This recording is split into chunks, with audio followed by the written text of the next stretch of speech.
plástico que sufoca os nossos oceanos pudesse simplesmente desaparecer. Não por mágica, mas por ação de organismos vivos. Pode parecer ficção científica, mas a resposta pode estar mais próxima do que imaginamos. E vem do fundo do mar, com os fungos marinhos. Hoje vamos explorar uma descoberta surpreendente que pode virar o jogo contra um dos maiores problemas ambientais do nosso tempo. E já vai se preparando para conhecer criaturas microscópicas, mas com um poder gigantesco, que é transformar plástico em alimento. E sim, você ouviu certo. O nosso futuro pode estar nas mãos, ou melhor, nas rifas desses incríveis decompositores. O plástico foi vendido como um milagre da modernidade, e por um tempo ele realmente foi durável, barato e versátil. Mas sua durabilidade virou um pesadelo. Todos os anos, milhões de toneladas de plásticos são descartadas de forma inadequada, invadindo rios, mares e até o nosso corpo. Apenas 9% de todo o plástico produzido até hoje foi reciclado. O restante segue acumulando-se em aterros,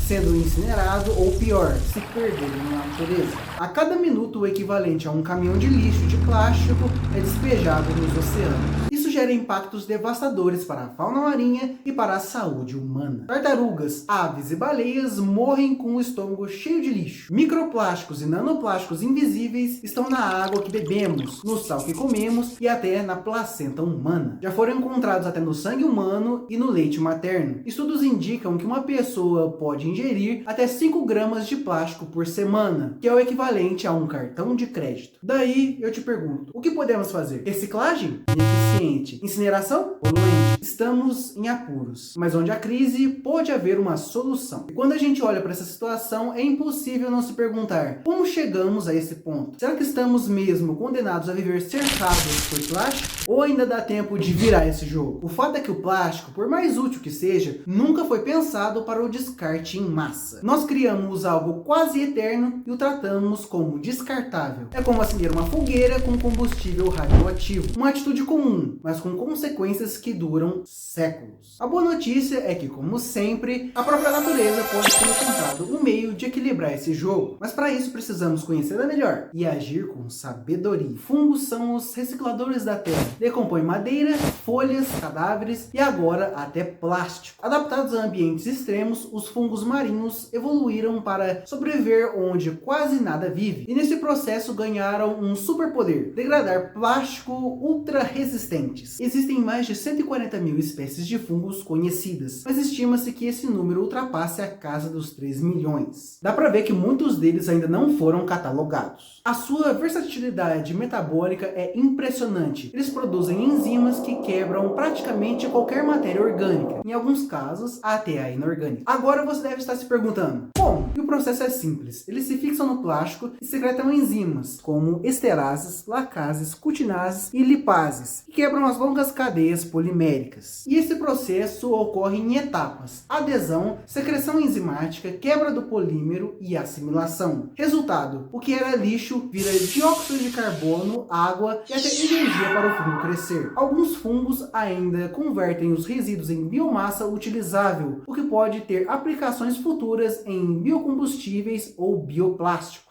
E o mais curioso, esses fungos não foram criados em laboratórios. Eles já existiam ali, escondidos, fazendo seu trabalho silenciosamente. A natureza, mais uma vez, nos dando lições de inovação, sem pedir nada em troca. É como se ela dissesse: calma, humanidade, calma. Vocês estão fazendo cagada, mas eu tenho uma carta na manga.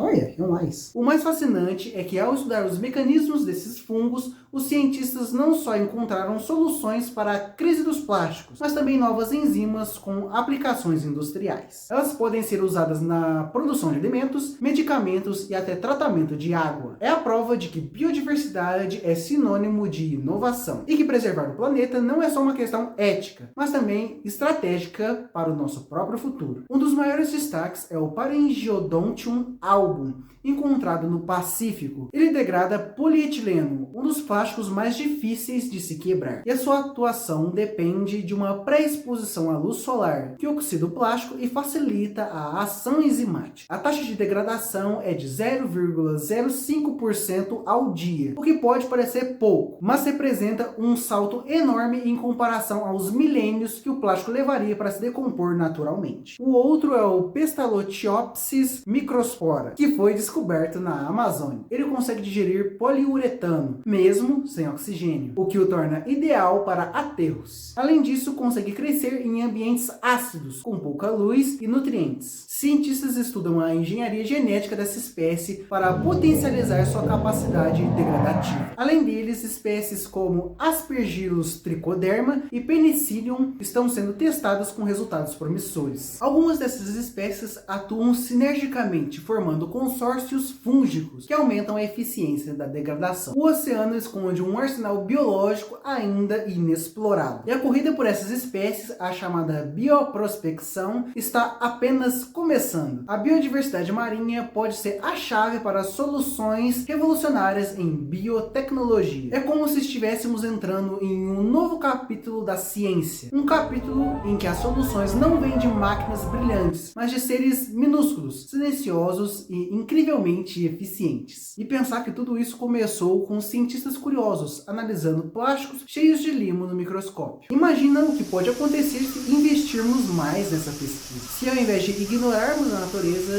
nos unirmos a ela. Esses fungos são a ponta de um iceberg, de uma revolução biotecnológica que ainda está engatinhando. E talvez, daqui a algumas décadas, olhemos para trás e vejamos esse momento como o início de uma nova era para o planeta. Mas nem tudo são flores. Levar esses fungos do laboratório para o mundo real não é tão simples. É preciso otimizar condições como temperatura, pH e nutrientes. Alguns fungos atuam melhor em ambientes ácidos, outros em neutros. Alguns exigem oxigênio, outros não. Cada aplicação exige um ajuste fino dessas variáveis. Também é necessário criar sistemas eficientes, como bioreatores que permitam a aplicação em larga escala. Esses equipamentos simulam as condições ideais para o crescimento dos fungos e a quebra do plástico. Já existem projetos piloto testando essas tecnologias em usinas de reciclagem e estações de tratamento de água. A segurança ambiental é outra prioridade. Antes de liberar fungos geneticamente modificados ou enzimas sintéticas na natureza, é preciso estudar seu impacto ecológico. Os subprodutos da degradação devem ser analisados para garantir que não sejam tóxicos. O uso da engenharia genética pode ampliar a eficiência dos fungos, mas precisa ser regulado por marcos legais sólidos. Com a ajuda de inteligência artificial, pesquisadores estão identificando enzimas mais eficientes e projetando bioreatores para usar esses fungos em larga escala. Bancos de dados genéticos globais são vasculhados por IA para prever quais enzimas terão melhor desempenho. O objetivo? Transformar lixo plástico em matéria-prima para novos produtos, bioplásticos, combustíveis e enzimas. Tudo isso mostra que mesmo com soluções promissoras, o caminho não é simples. É como montar um quebra-cabeça complexo, onde cada peça precisa se encaixar perfeitamente. Mas quando a gente vê o potencial dessas pesquisas, dá para ter esperança, muita esperança. A boa notícia é que as parcerias entre universidades, startups e indústrias estão crescendo. E com isso, a chance de levar esses projetos do papel para o mundo real aumentam. O desafio agora é acelerar esse processo com responsabilidade, sem abrir mão da ética e da sustentabilidade. Outro ponto importante é que esses fungos não servem apenas para plásticos. Eles podem ser usados para decompor pesticidas, fármacos e outros poluentes perigosos. Compostos orgânicos persistentes como dioxinas e PCBs que resistem à degradação química convencional podem ser transformados por rotas enzimáticas fúngicas. Em solos contaminados por metais pesados, alguns fungos agem como bioacumuladores, absorvendo e sequestrando esses metais. E já existem estudos sobre fungos que degradam resíduos hospitalares, microfibras sintéticas e até produtos cosméticos descartados. Com eles, podemos construir uma economia circular. O que hoje é lixo se torna um recurso. Já imaginou poder transformar garrafas PET em biocombustível ou roupas velhas em enzimas industriais? Fungos podem ser cultivados em biorresíduos agrícolas, aumentando ainda mais a sua sustentabilidade. Mas para isso precisamos de educação, políticas públicas e, acima de tudo, uma vontade coletiva. A transição para um modelo regenerativo depende de integração entre ciência, indústria, governo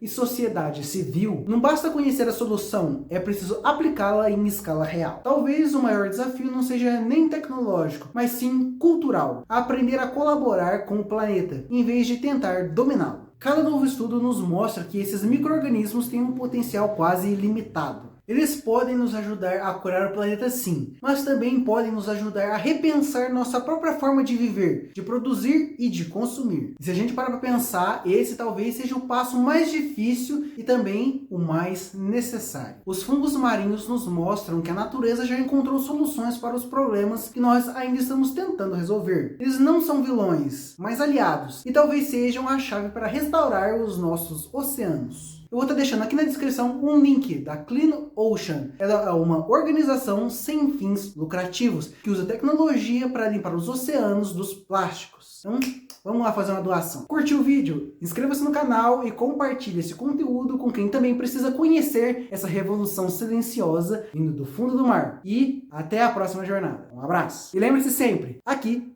tem ciência.